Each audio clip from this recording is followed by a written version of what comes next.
Welcome to a transmission from the Sacred Yes Field of Mystery.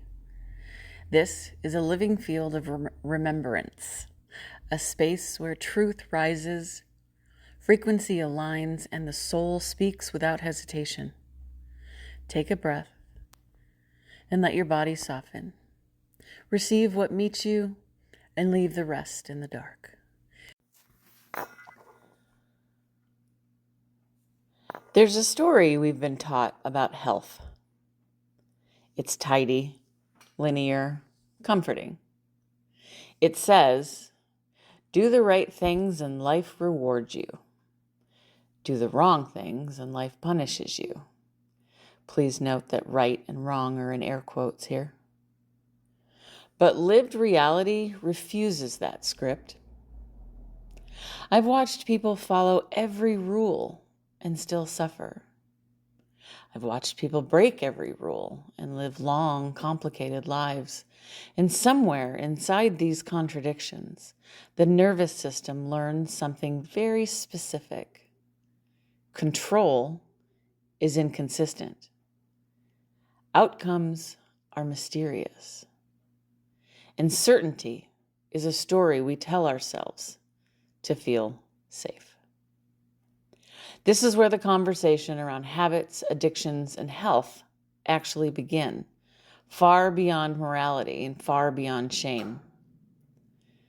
The stories that live in the body. A neighbor of mine smoked heavily for years. Doctors advised him to quit. His wife asked him to quit, and eventually he did. 6 weeks later, he fell dead of a heart attack. No dramatic exertion, no reckless behavior. Just gone. The only visible change anyone could point to was the one that he had made for his health. Another story. My mother smoked heavily for nearly 65 years. She didn't die of lung cancer. She died of a brain tumor. Does smoking affect the brain? Well, of course. And still, the story refuses simplicity. Another story is that of an aunt who never smoked, never lived around smokers, and developed lung cancer anyway. These aren't fringe cases. They're ordinary human experiences. They live quietly in families and neighborhoods everywhere. And the body pays attention. What the nervous system actually learns. When the system witnesses these contradictions, it doesn't conclude laziness or recklessness. It concludes something far more rational, that life is not transactional. Health is not guaranteed. And change doesn't promise protection. So the nervous system prioritizes present regulation over imagined future reward. This is where the phrase tempting fate can seem backwards. Humans aren't tempting fate. They're responding intelligently to uncertainty. When outcomes feel like a roll of the cosmic dice, the body chooses what helps it stay regulated today. Habits, yes, even addictions, serve that function. Addiction as regulation, not pathology. An addiction isn't merely a destructive choice. It's a relationship. Smoking, drinking, scrolling, sugar, overworking, sex, shopping, jumping from relationship to relationship. Each one offers something very specific. A pause. A boundary, a rhythm, a familiar sensation, a way to breathe, even imperfectly. Remove the habit, and suddenly the system doesn't experience virtue. It experiences destabilization. Your blood pressure shifts, stress hormones spike, and identity loses an anchor. This explains something that goes often unspoken. Stopping a long-held habit is a physiological event. The tragedy isn't that people change and something happens.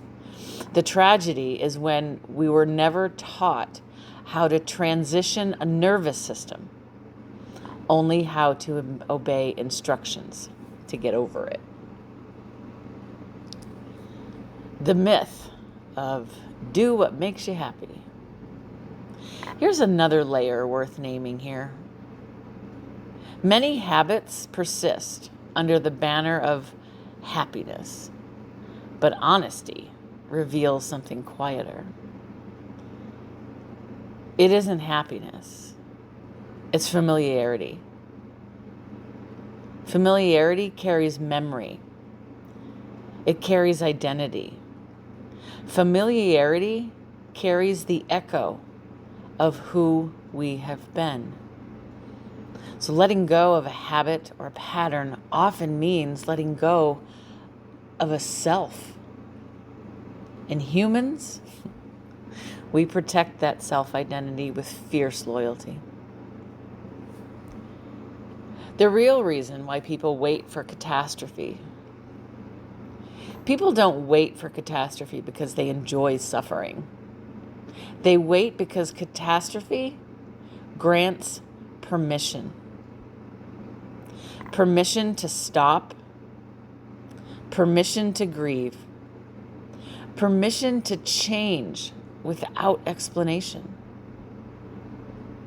Catastrophe removes ambiguity. It tells the nervous system, now it's safe to move. But I think there's another way. When a habit finishes its work, there is a moment, a quiet, subtle, unmistakable, when a habit stops feeling like rebellion or pleasure and starts feeling like a relic. It no longer thrills. It no longer comforts in the same way. It belongs to a previous climate of the self. This moment isn't about fear. It is about timing. The year of the snake, which ends in a week, carries shedding. The fire horse, which starts in a week, carries momentum, vitality, and forward motion. Shedding does not happen through force. It happens through recognition.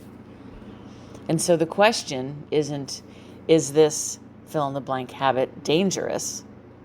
The question is this behavior still true for me?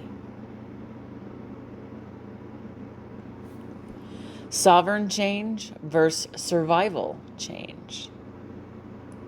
Survival change comes from a threat. Sovereign change comes from completion.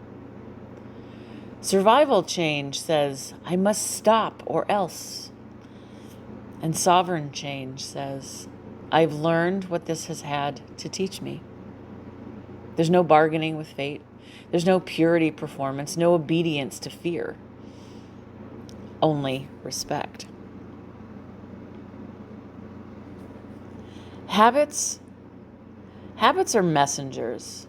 They arrive when something needs tending. They leave when something has ripened. Listening to these messages earlier doesn't mean life needs to shout. And sometimes the most radical health practice isn't stopping anything at all. It's witnessing the moment a skin loosens on its own. And that moment can arrive without catastrophe, without punishment, without promises. Only timing, only truth, only the body recognizing itself in a new season. This transmission is now complete. Let what resonated settle into your body and let the rest dissolve into the dark. You are the broadcaster now. Carry your frequency with intention. Until the next transmission, walk in your sacred yes.